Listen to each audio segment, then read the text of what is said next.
I really want y'all to take a break on getting braids.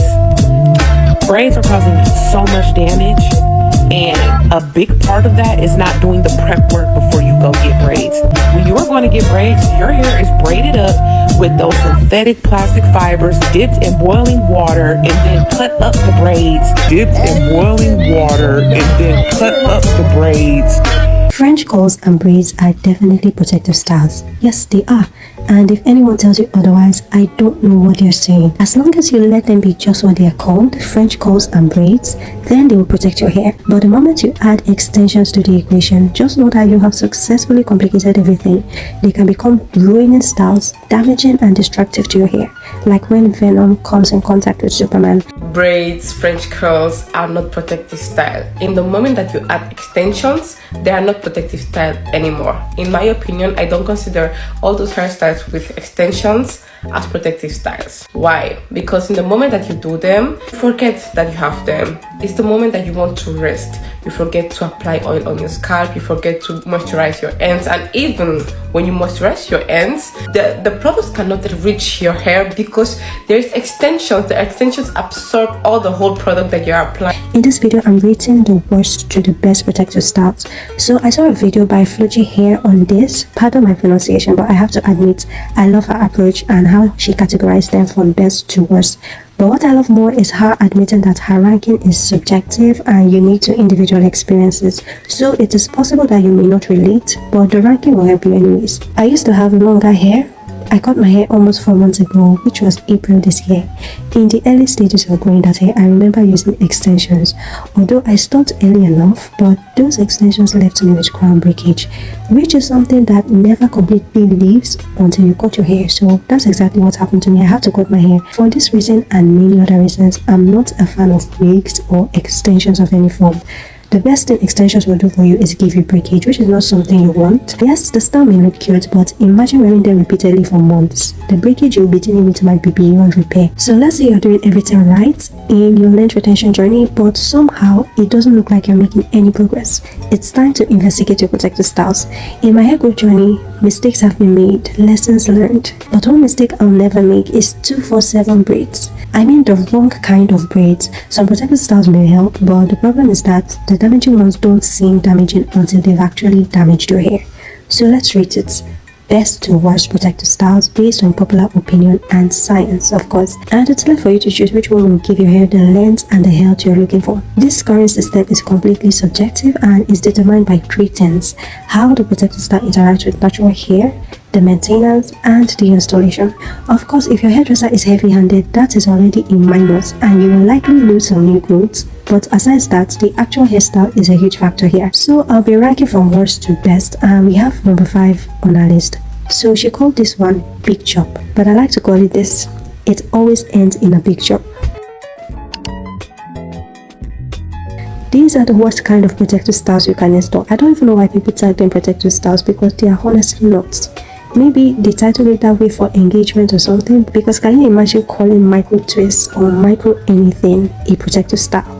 You will likely need a big chop after taking down this style if you are patient enough to even take it down. Hairstyles in this rank include micro braids and frontal wig and your Ghana weaving.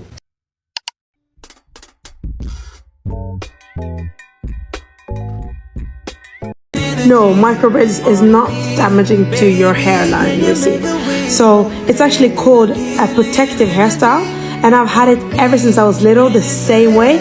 My hair is doing great and it's never ripping or anything like that, because you don't use the heat, you don't use the relaxers, you don't use all of those products. So it's very safe to do micro braids. I recommend it.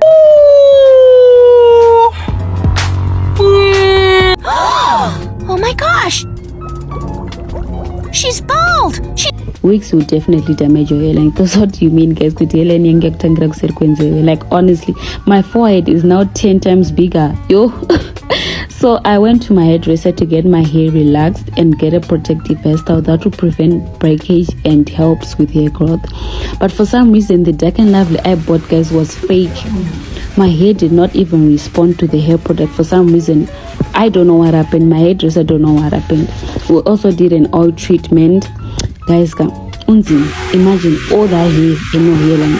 So if you know any hair food or hair oil that helps with hair growth, please plug me in. So I was getting free end as my protective hairstyle. Free end again, private school, guys. Cause at this point I'm gonna do anything to make my hair grow back.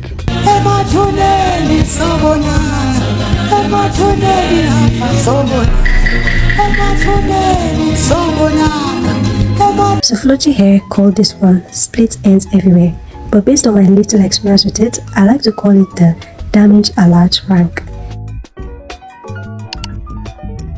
These hairstyles can lead to noticeable damage and split ends, and simple trims are not enough sometimes. The hairstyles in this rank include boho braids, box braids, passion twists, leave-out sewings.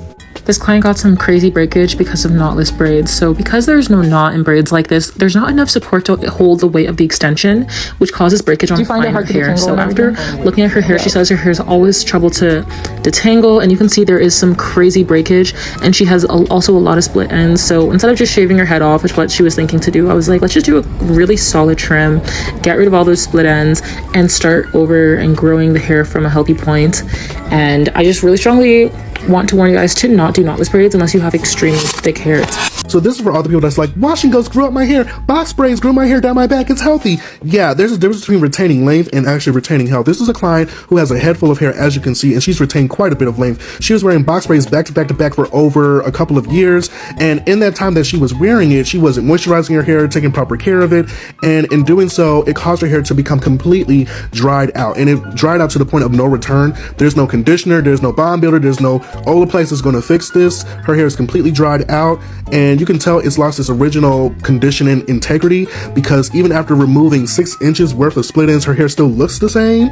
It looks like there wasn't any improvement, and her hair was still snagging and tangling, and no matter how much heat you put on it, it would not smooth out and it would not retain its blowout. So, I mean, long hair is great. I mean, it's pretty to look at, but it's not everything.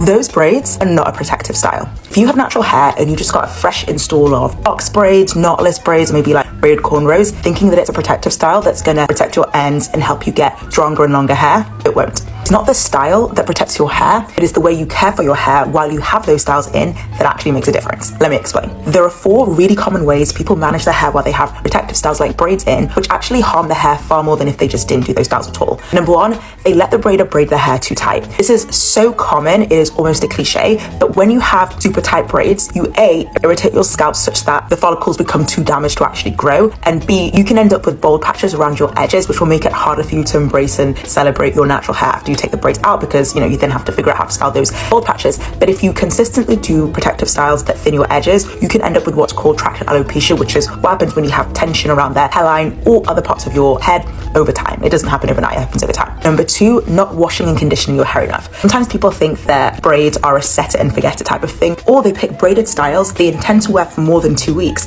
that don't look good after they've been washed. I'm talking your really intricate tiny braids which are absolutely gorgeous, but like after you wash them, they become fairy and you can't see the design anymore. Look, no matter how good your deep conditioner is, it can only seal moisture in your strands for a limited period of time. That period of time is usually about 7 to 10 days, maybe longer if your hair is lower porosity. However, once that moisture has evaporated, your hair is drier and more at risk of breakage, whether it's in those braids or not. And that risk becomes even more elevated during the braid removal process. Which all goes to say, not washing and conditioning your hair regularly while you have braids in is counterproductive, even if your hair is not being manipulated a lot because of the braids being in. Number 3, you're leaving your braids in too long, which means that they're going to tangle a whole lot more, which leaves you open to much more breakage during that removal and tangling process. Plus, you can get breakage closer to your roots if the braids are hanging off and twisting around itself. And then finally, you're removing your braids incorrectly. It was at this moment that he knew. He fucked up. Person carry him money shall go buy wahala. So who invented this style, and what was the person thinking when they invented it? I woke up super pumped this morning and I decided to style my hair before stepping out, only for me to find out that the hair where I played yesterday don't turn dada. My expression was crazy. I did not expect. Oh yeah, this pissed me off. This all happened from braids. It's Ronnie to be Huff, the owner of the growth and length retention system. I'm your expert. Now, the reason why I can pinpoint where her damage came from is because she's a loyal member. She came in and got her hair and scalp treated in a routine trim right before this service. And we do this on purpose. That is one of the plans I have my clients on, in person and digital. You want to get a braid prep service, so if anything go wrong, you can pinpoint what happened. So I think the braids was dipped in hot water. And the ends of our hair is the oldest hair. so it can be fragile. Braids was dipped in hot water. Let's have a chat about bubble hair. Our hair is a fibre, and it can get damaged if over-hot styling tools mistreat it. This magnificent image of just one hair has been magnified tremendously. It's an image owned by TRI Princeton, and they permitted me to use it to show you what bubble hair exactly is. So it's actually steam. It's from steam from water that's got itself lodged underneath the cuticle, which is the top layer of our hair, into the cortex. So we've got 3 layers in our hair. We've got the cuticle layer, which is our outside layer. We've got the cortex, which is sort of like the second layer, and then we've got the medulla. And what's happened here is the hair was wet, wrapped around a round brush with a metal inner tubing, and the blow dryer was very hot. This caused the water to boil and push boiling hot steam bubble underneath the cuticle into the cortex, causing permanent damage. The steam bubbles have now created holes along the hair shaft, weakening the hair shaft. The third one is what Flortjehair called "We Need a Trim," but I like to call it the breakage loop.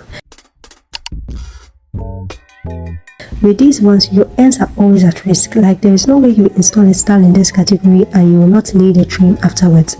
If you don't trim after taking down this category of protective styles, you will eventually face breakage in what I like to call a loop. Of course, it may not come immediately though, but your hair will break gradually until it's too noticeable to ignore. Hairstyles in this rank include closure sewings and knotless braids. Knotless braids can break your hair if they're not done correctly. So you see how the amount of hair at the base is so small compared to how much extensions were added in. This is what causes breakage, because the traditional braids put extensions at the root, and the knot is what provides support for the weight of the actual braids. Here are 3 reasons why glued install may be damaging to your hairline. Number 1, you have really fine hair. Fine hair can handle a lot. So with you applying the glue plus the alcohol plus removing it plus the bulk cap plus all of this, all of that, it can't handle all of that. Number 2, your removal is trash. You do not know how to remove that lace properly, carefully, so your hairline can stay intact. Number 3, listen, I'm never gonna stress this enough. You have to switch up your hairstyles. And maybe, just maybe, wigs are just not for you. Your protective styles could be ruining your hair, especially if you have fine hair that's prone to breakage. This is episode 2 of the protective styles, and here are 3 styles to avoid if you want to keep your edges. Small knotless braids. I know this one will hurt a lot of you. We all know this style eats, especially those goddess braids. But small braids equals high tension and weight, which pulls on already delicate strands, especially around your hairline and your crown. So instead, go for larger, lightweight braids, or just wear them for a shorter amount of time, like for your vacation. Number 2, slick back buns. All that tension plus product buildup plus friction again equals breakage. So a good alternative would be low tension puffs or buns with soft scrunchies and minimal gel. Number 3, sew-ins. If you've had a lot of sew-ins, you'll probably notice that your leave-out section is a lot shorter than the rest of your hair, and that's because it needs constant heat and manipulation to blend it, even for sew-ins that are similar to your natural texture. And this is exactly what you don't want to be doing to fine strands, especially in the long term. She called this next one protective, but yes, that's it. However, I like to call it protective with caution. These styles protect your hair, yes, but you need to be careful when installing and taking them down to avoid common problems. Styles in this category include cornrows with your own hair, some thread hairstyles, and bantu knots.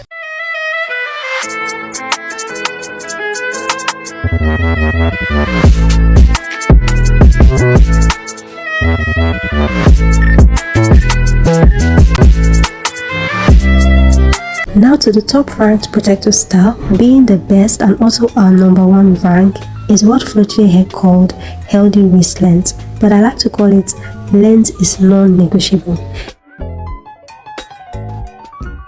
These styles do not intimidate the hairdresser at all. Because of the nature of these styles, the hairdresser has little power to damage your hair, even if he or she is a heavy-handed person, because these styles are done without extensions.